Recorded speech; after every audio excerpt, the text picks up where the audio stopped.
Hi, I'm Chef Chad. Welcome to my kitchen.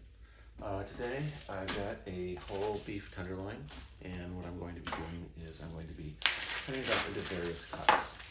So the first thing you want to do is obviously take it out of the package, do it with as little mess making as possible, and this we can just toss right over here. So depending on which one you get, sometimes there is a chain along the side of the tenderloin. This one doesn't have it. This has already been cleaned from that. If you get it from Costco, sometimes it will have the chain, which is a whole bunch of fatty meat with lots of meat in there that can be used in soups, stews. Originally, that is what I believe was the foundation of the cheese steak. They would take all those, once they had a bunch of those together, they would wrap them together. They're probably about 40% fat. Freeze them, slice them thin, and then you get the cheesesteak hoagies that are famous. So anyway, we've got the tip, we've got the head up here. There's a couple little wings kind of up on this side, and then we've got some fat. So I try to get all the fat out using a very sharp knife. You want to get some of this out. It can be very tough, especially this part here that I'll talk about in just a minute. But we're going to go like this. Get this little piece of fat out of here.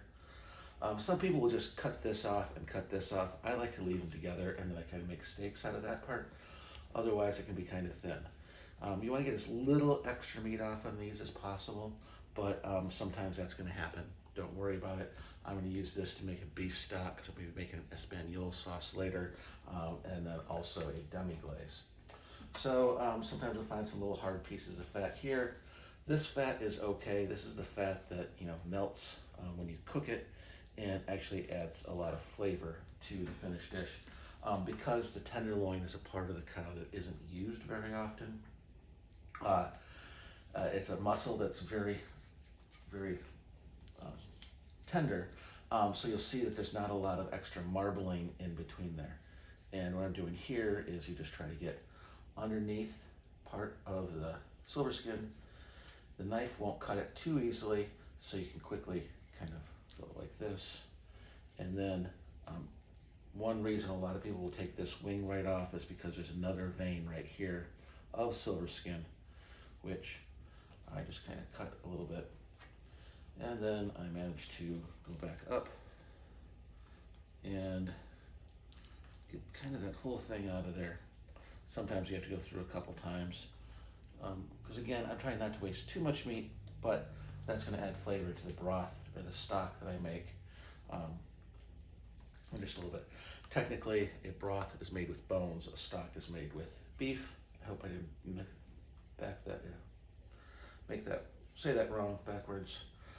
So right now, I've got all the silver skin, and the silver skin is what turns into grizzle when it cooks. And so you don't want that, especially if you're telling someone you're making them tenderloin.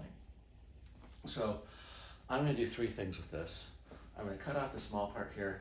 This we're going to cut up into tenderloin tips, and that will give us a nice little bit.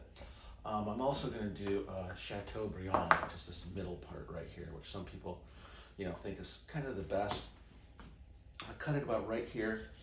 This is probably about a 2 to 3 pound roast, and that I'm just going to sear, and we'll be doing something with that later on another video. Hopefully I'll be able to show that and how we're going to cook that.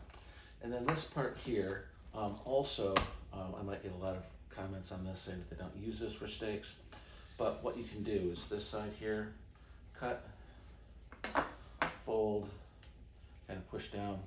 I've got enough. It's not a filet mignon, but it's sort of the same cut, same meat. It's going to be just as good. So we can do that. We can cut one big. This is more of a filet mignon, which you would cut this into 5 or maybe 6 pieces to get some nice 8-ounce tenderloin steaks. And maybe cut this here. There, we've got another steak. And this one here, actually, I'm going to cut this way. There's a steak. And this part here, again, I can do the cut in half, fold a little bit. So there, I've got 5 big steaks. You can wrap those with bacon, put some blue cheese on them, grill them. We're going to have some tenderloin tips, and then a Chateaubriand. So, and then this is going to go into a pot for some beef broth that I'm going to be making later. So I hope you enjoyed my breakdown of a beef tenderloin, and thank you for visiting my kitchen.